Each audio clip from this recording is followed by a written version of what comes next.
Welcome back to Keys to LA. Josh and Brad with Keys Real Estate. First things first, like, subscribe, and ring the bell. Ring the bell. All right. Why have we gathered people here today, Brad? Because it's good to make content for a YouTube page. It's good to make content for YouTube. Specifically, the content we're making today is answering the question, will there be a real estate crash? And we wanted to make this video today because there's a lot of clickbait out there, and I think that people put that and then they're going to do a scary face like this. Will there be a crash?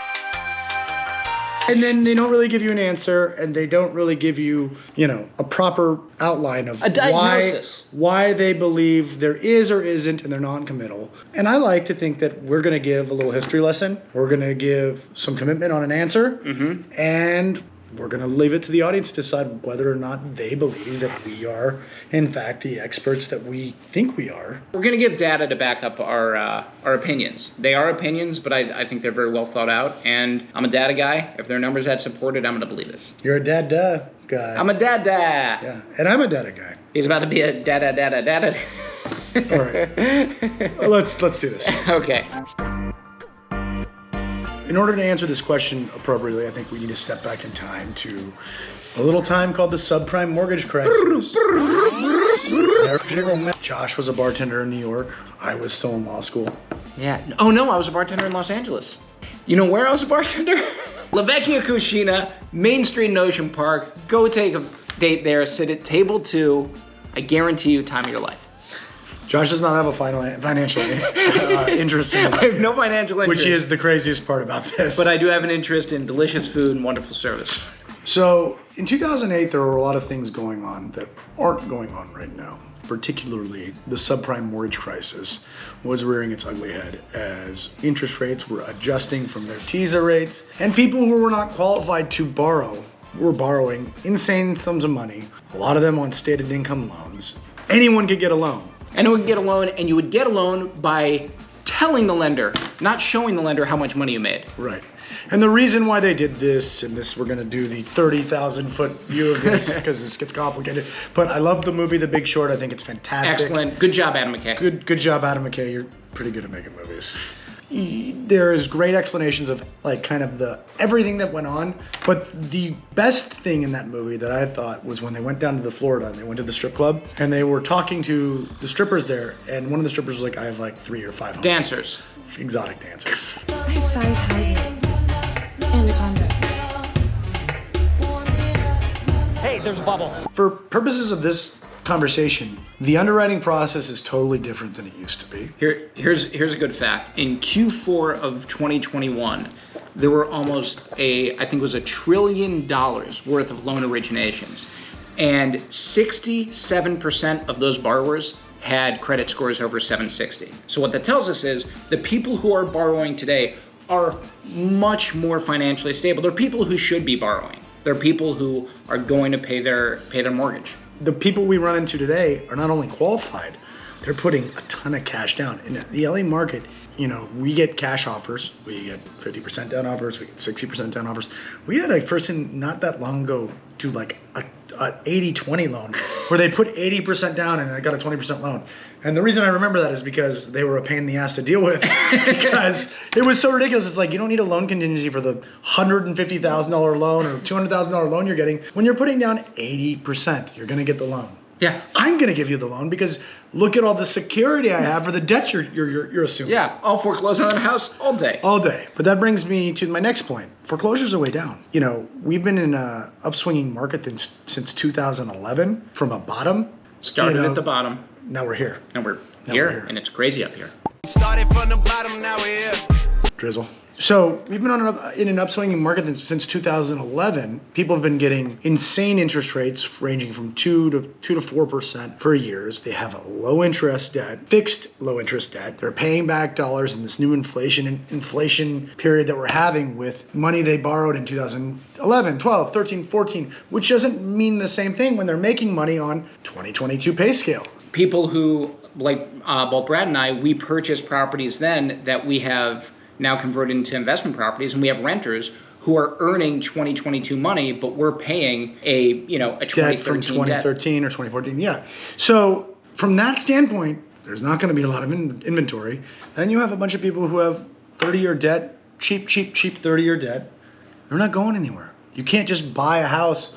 The housing market is tough for everyone. It's also tough for people who already own a home who want to upgrade. Yeah. You know, and sometimes they're even worse because they're like, oh my God, I can't even wrap my head around these prices because I haven't dipped myself in the market in when 5, 7, when I bought this house, it was 9 years. $800,000. Now, like, if I want the same house, I have to pay 3 times as much, which I think dovetails nicely into one of I think the simplest terms. There you go. If you would have made a dove appear, I wonder if we have a graphics guy. We do have a graphics Oh guy. yeah, get to work.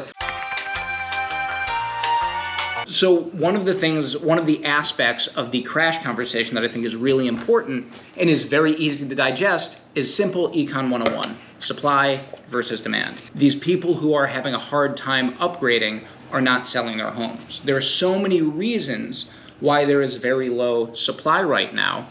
People aren't being forced out by foreclosure. They're not in adjustable rate mortgages, which is one of the big problems with the subprime.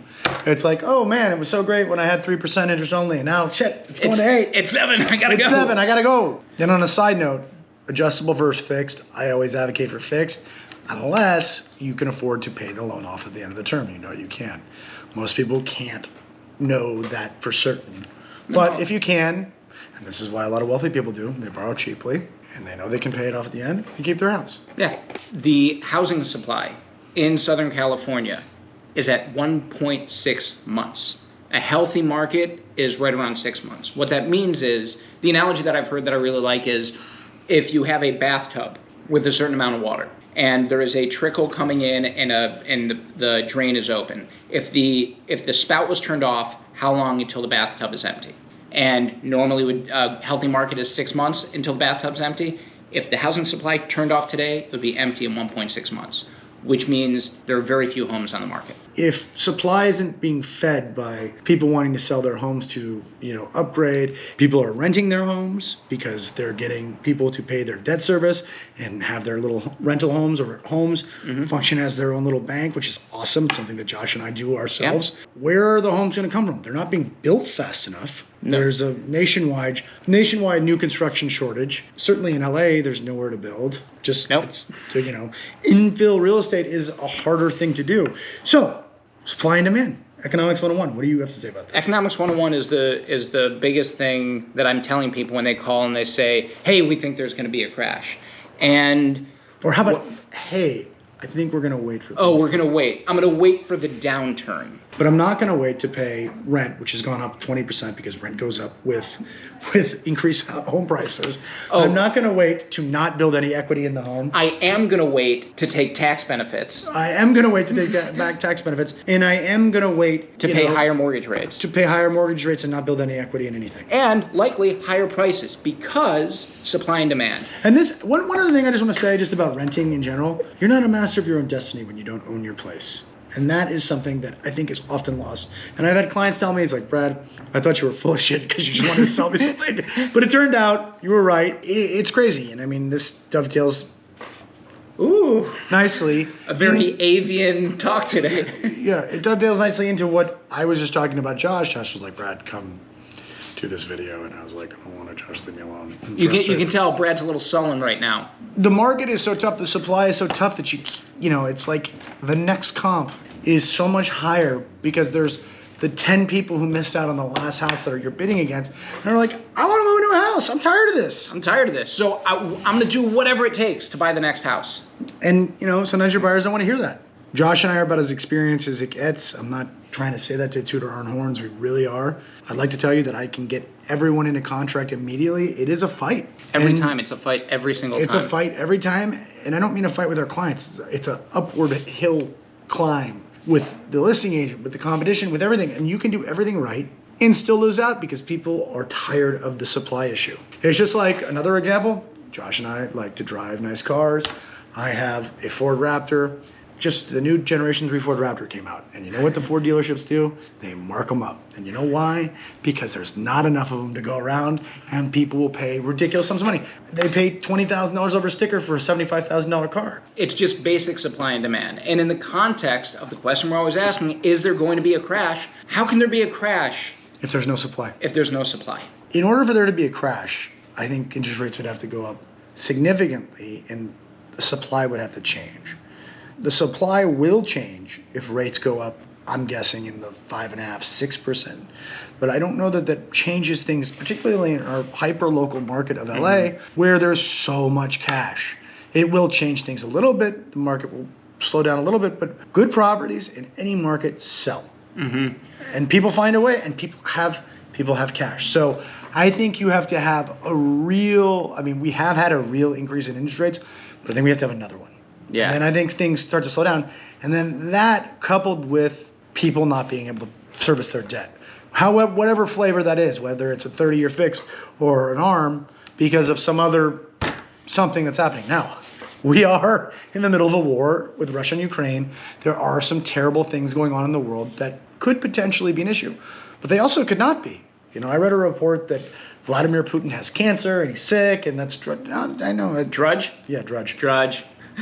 Drudge aggregates from all the other websites. Okay, that's whatever. right. And you know what? It got me thinking. I was like, what would happen if he died and this war ended? Well, I think it would be very good economically, but it would drive prices even further up. But this bidding war stuff has been around, I don't know, 3 years. We've been in this multiple offer deadline, pandemic real estate thing that was even started before the pandemic. Pandemic just exaggerated it because it depressed interest rates. Now we're coming out of the pandemic and we're talking about the R word, recession. Recession. Which is defined as? Is it 3 consecutive quarters of negative GDP? I thought it was 1 quarter. So Josh, you're not wrong, but I'm more right. You know what? Somebody in the comments, because I don't want to waste time doing it. Look, I think I'm right. It is either 2 consecutive or 3 consecutive. In the United quarters. States, it is defined as a significant decline.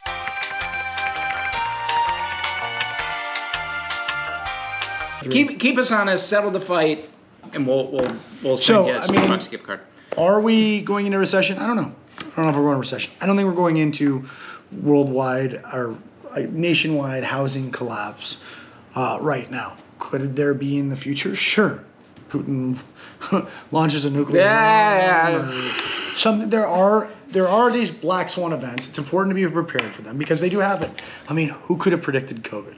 Michael Crichton? Michael Crichton predicted. He wrote Outbreak. But that was after Ebola. That's a great movie. It is. Young Cuba Gooding Jr., Rene Russo. Middle-aged Dustin Hoffman. You got 19 dead, you got hundreds more infected, and it's spreading like a brush fire. You got to isolate the sick, and I mean really isolate them, Billy. We got to get everybody else back into their houses. We got to keep them there. We're doing that, Sam. No, we're not doing it because I just drove through 100 people. So watch Outbreak. Josh is the outbreak monkey. And this is what happens after 20 years. He looks, 1995, he looked like a monkey. Now he looks like Josh. Things to look forward to. So the recession thing may or may not happen. I don't see the recession. Of course, the recession is tied to a potential market crash, and supply's not changing in LA. No, and if it does, it's not changing for years. I don't agree with that. It's not changing marketably. It's not going to be like there's going to be a 30% drop in pricing. There might be a 5% drop, which is almost negligible with how insane people are overbidding. Well, what I was going to say was year to year, March to March, or April to April, in Southern California, prices increased on average 13.8%. If that clip slows to 0, which would be an enormous slowdown, then prices remain at this very high level. So people are still going to be paying for what they are currently perceiving to be a lot of money for real estate. But if the market slows down, which I think a lot of us agree there will be a slowdown, it's not going to increase at the clip that it's at, say interest rates go up and there's a recession, which would probably make interest rates go back down again, there are too many pushes and pulls for me to believe that there will be a crash, that prices will drop, especially in Southern California. Does everyone think Josh should go do this showing that I don't want to do? No, it's late. We're doing this video. I got to put my kids to bed, but we wanted to just give a very brief conclusion. I'm a numbers guy. I'm a data guy. I believe in the laws of economics and supply and demand. And given all the information I have, the answer I have for you on is there a crash or should I wait till the downturn is a resounding hell no. Wow. Yeah, no, resounding. So heck no for my more conservative viewers. I think the right way to answer it is no, there is not going to be a crash in the near future. outside some major black swan event that is going to turn up supply. I think that's the more accurate answer. The supply needs to cause a crash in housing values by overflooding the market, and there's nothing that's going to do that right this second. Yeah. So don't wait in the wings. Don't speculate and wait for the crash. And do go do that showing. Absolutely not. We're going to have an argument about the showing. I'm going to win, and we'll tell you about it next time. Like, subscribe. Ring the bell. Ring the bell. All right. Thank I'll you. make you do it.